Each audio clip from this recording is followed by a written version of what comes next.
Donald Trump ने कहा कि विदेशी जो अवैध रह रहे हैं उन्हें एक एक को उठाकर भेजूंगा। तो बाकायदा ढोल नगाड़े और गाजे बाजे के साथ में डोनाल्ड ट्रंप भारत के 20,000 उन नागरिकों को भेजने की पहली किस्त में, जिनको भारत की सरकार ने भी स्वीकार कर लिया। और सबसे बड़ी बात है कि सबसे बड़ी जो अवैध गुजरात के और फिर पंजाब के लोगों की बड़ी संख्या अमेरिका के अंदर है।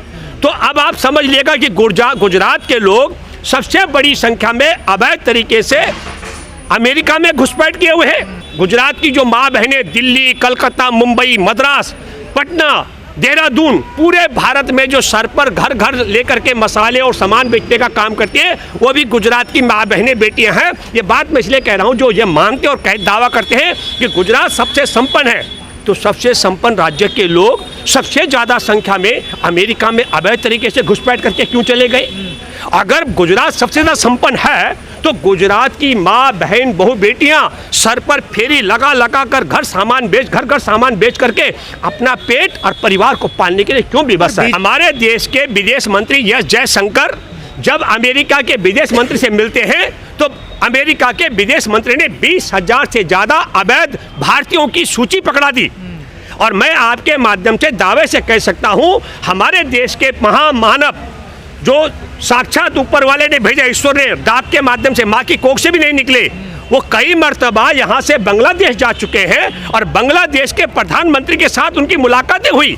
आज तक नरेंद्र मोदी बताए, क्या नरेंद्र मोदी ने बांग्लादेशी घुसपैठियों के 20 लोगों की सूची भी बांग्लादेश के प्रधानमंत्री को सौंपी है क्या?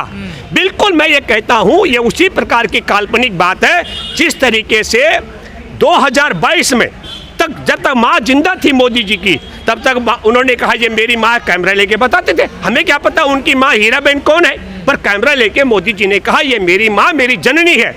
और जैसे माँ का देहांत हो गया मई 2024 में, उन्होंने कहा मैं गलतफहमी का शिकार था, उस महिला ने मुझे जन्म नहीं दिया, वो मेरी जन्मदाता नहीं है, वो मुझे भगवान ने बाकायदा कोरियर से भेजा है। अब वो नहीं है। हाँ, कोरियर से भेजा, जन्म लिया नहीं है। तो अब आप समझ लीजिएगा जिस तरीके से नरेंद्र मोदी ये कल्पना कर सकते हैं कि वो हीराबेन ने उन्हें जन्म नहीं दिया, बल्कि वो साक्षात भगवान ने ऊपर से भेजा है। जैसे ऊपर से ओला गिरता हो, जैसे वर्षा गिरती है, ओस गिरती है, ऐसे वो टपके हैं। तो जो ऐसी कल्पना रख सकता हो वो बांग्लादेशी घुसपैठी की हवा खड़ी कर सकता है। लेकिन मुद्दा भी वो नहीं है, बड़ा मुद्दा इस बात का है, देखना रोचक होगा कि नरेंद्र मोदी डोनाल्ड ट्रंप के साथ मिल करके पैर पकड़कर गिड़गिड़ा करके कि भाई भारतीयों को वापस भेजना पर शोर मत मचाना, ये बात समझा सकता है। ये डोनाल्ड ट्रंप जो चुनाव में वादा करके आया कि एक एक को लात मार के निकालूंगा, वो भारतीयों को वहां से जब भेजेगा तो पूरे बैंड बाजे और टीवी अखबार के माध्यम से प्रचार प्रसार करने वाला है कि पहली किस्त में 20,000 भारतीयों को भेजा है। लेकिन चिंता की बात क्या है? सबसे बड़ी चिंता की बात यह है कि 7.25 लाख अवैध भारतीय अमेरिका में रह रहे हैं। न केवल रह रहे हैं, वो भारत में अमेरिका से विदेशी मुद्रा भंडार हमारे देश का भर रहे हैं, पैसा भेज करके काम कर रहे हैं। बल्कि आपको बताना चाहता हूँ, मेरी दोस्त पत्रकार हैं जो सेवानिवृत्त होगा, उनका नाम मैं मार्च के बाद डिस्क्लोज करूंगा दर्शकों आपके सामने, और वो रिपब्लिकन पार्टी के एक बड़े ओहदे पर हैं। मेरी उनके साथ बातचीत हुई, उन्होंने दावा किया कि नहीं भूपेंद्र रावत, यह संख्या अमेरिका में अवैध तरीके से रहने वाले भारतीयों की 25 लाख से ज़्यादा है अगर शिद्दत के साथ कागज जांच की जाए। लेकिन हमारी चिंता किस बात की है? हमको सोचना पड़ेगा भारत का डेमोक्रेटिक फोर्स का या अमेरिका की डेमोक्रेटिक फोर्स। अमेरिका में भी 22 राज्यों में जो डेमोक्रेटिक फोर्स का सरकारें हैं वो कह रहे हैं ये गलत हो रहा है। क्या क्या गलत हो रहा है? एक, हमारे यहाँ तीसरा जेंडर का जो मामला है उसकी उन्होंने पहचान खत्म कर दी। अब आप समझो, दूसरा, विश्व स्वास्थ्य संगठन से अपने को अलग कर दिया। तीसरा, पेरिस समझौता था जलवायु को लेकर के, उससे अपने को बाहर कर दिया। उन्होंने कह दिया कि अब हम जो है ये बिजली की गाड़ियों पर सब्सिडी बंद कर रहे हैं, पेट्रोल डीजल की गाड़ियाँ चलाएंगे। और सबसे महत्वपूर्ण बात ये होने वाली है कि जो हमारे देश के हजारों हजार परिवार वहाँ रह रहे हैं, पहले कानून ये है अगर भारत में भी पाकिस्तान का परिवार आ जाए और अचानक बच्चा उनका भारत में जन्म ले ले तो उसकी नागरिकता भारत की हो जाती है। ऐसा पूरे दुनिया का दस्तूर है। लेकिन अब बदल दिया, बच्चा अमेरिका में पैदा होगा लेकिन उसे नागरिकता नहीं दी जाएगी। तो ये जो सवाल है, हम सब लोगों को सोचना पड़ेगा कि और ग्रीन कार्ड के लिए लगभग 40 साल तक इंतजार करना पड़ेगा। और आपको H1 वीज़ा जो है, जो हमारे देश में, उसमें भी बड़ा संकट आने वाला है। अभी अमेरिका के अंदर 3.5 लाख, करीब 3,30,000 ज़्यादा विद्यार्थी वहाँ पढ़ रहे हैं। एक एक विद्यार्थी 40-40 लाख रुपए खर्च करता है। अमेरिका में न केवल काम धाम करके हम अमेरिका को चलाने का काम भारतीय मूल के लोग कर रहे हैं, बल्कि अमेरिका के जो शिक्षण संस्थान हैं वो बहुत बड़ी संख्या उनकी भारतीयों पर निर्भर है। और बावजूद इसके जो हस्र भारत की तानाशाही व्यवस्था में हो रहा है, 850 साल पुरानी मस्जिदों पर आप मंदिर होने का दावा कर सकते हैं। एक ही दिन में एप्लीकेशन लगाओ, जज के पास कोई काम नहीं है, जज सुनवाई कर देगा। वो एप्लीकेशन पर जज ने जो ऑर्डर किया, डीएमबी, एसपी, डीएसपी सब खड़े हो जाएंगे, कोई काम ही नहीं है। मतलब आप मस्जिदों के नीचे, मज़ारों के नीचे मंदिर ढूंढने का काम करेंगे।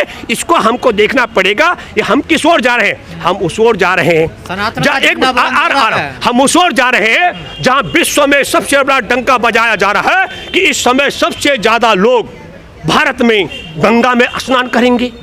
अब आप कल्पना कीजिए कि गंगा में डुबकी लगाना विश्व रिकॉर्ड बन जाएगा, और दूसरी तरफ विश्व रिकॉर्ड बनता है विज्ञान की तरक्की को लेकर के। लेकिन मैं फिर एक बात कहना चाहता हूं, ये दुख और अफसोस की बात है, हमारे देश की मौजूदा व्यवस्था न केवल 850 साल पुराने मस्जिद और मज़ारों पर दावा ठोक रही है मंदिर का, बल्कि हमको मूर्ति काल में 10,000 साल पीछे लेकर जा रही है।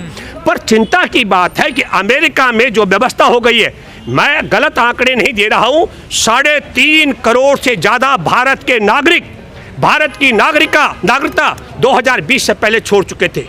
मैं 2.25 करोड़ भारत के नागरिक दुनिया के देशों में जाकर के वहां से कमाई करके भारत में भेज रहे हैं, और आज ये संख्या बढ़ गई है। मेरे को लगता है ये संख्या 6.5 करोड़ तक पहुंच चुकी है।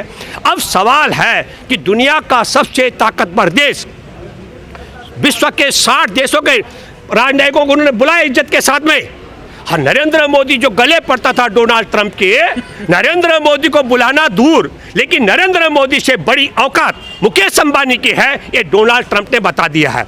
तो मुझे लगता है अंधभक्तों को भी सोचना चाहिए कि हमारे देश का एक लाला की हैसियत पूरे भारत की मोदी सरकार से बहुत बड़ी है। दूसरी बात, डोनाल्ड ट्रंप के साथ में नीता अंबानी और मुकेश अंबानी का फोटो वायरल हो रहा है, लेकिन हमारे देश में महामानव नरेंद्र मोदी जी का प्रतिनिधित्व करने के लिए जो वहां पर दिसंबर से डेरा डाले हुए हैं, यह जयशंकर, वो बैठे हुए थे डोनाल्ड ट्रंप के मंच के नीचे सामने वाली कुर्सी पर।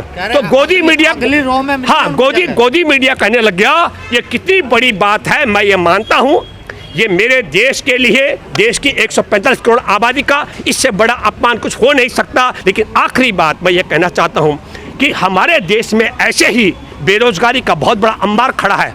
जरा कल्पना करो मेरे प्यारे देशवासियों, अगर भारत के 7.25 लाख लोग और अमेरिका से भगाए गए, और ये आंकड़ा अगर हमारे दोस्त के मुताबिक 25 लाख पहुंचा, तो 25 लाख बेरोजगारों की फौज अमेरिका से आएगी, और जो अरबों डॉलर प्रति वर्ष वो हमारे देश में भेज करके विदेशी मुद्रा भंडार को भर रहे हैं, तो हमको लगता है कि उनके आने से दोहरा नुकसान होने वाला है।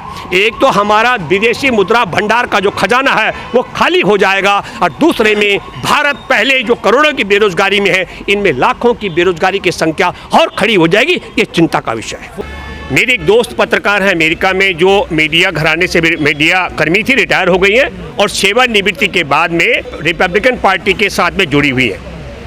उनके कुछ भारत में पारिवारिक और मैं ये कहूँ संपत्ति को लेकर कुछ पैतृक विवाद है, इसलिए उन्होंने सीधे सीधे संवाद करने से मना किया।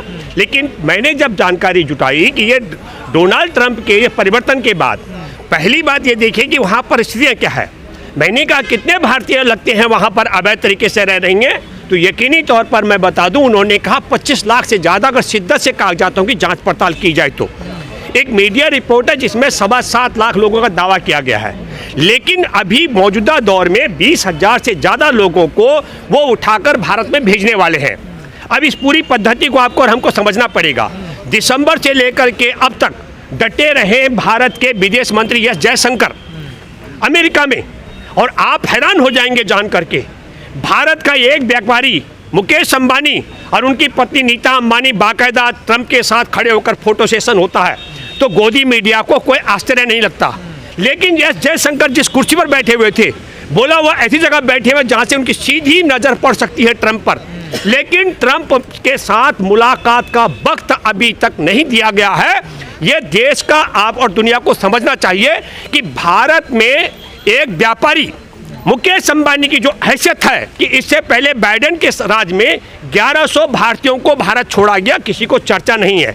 असल मामला क्या है कि नरेंद्र मोदी ने जयशंकर से कहा कि वहाँ ट्रंप से साथ में एक बात कीजिए आप कि जो हमारे 20,000 भारतीय हम ले आएंगे उनको यहाँ, लेकिन साहब ये शोर शराबा मत बचाइए, टीवी अखबारों की चर्चा मत बनाइए। लेकिन डोनाल्ड ट्रंप कह रहा है जिस तरीके से भारत में 850 साल पुरानी मस्जिदों, 800 साल पुरानी क्या कहते हैं मजार है ना, आप उस पर हिंदू मंदिर होने का दावा ठोक सकते हैं अपने समर्थकों को खुश करने के लिए। तो डोनाल्ड ट्रंप ने तो बाकायदा चुनाव लड़ा इस मुद्दे पर,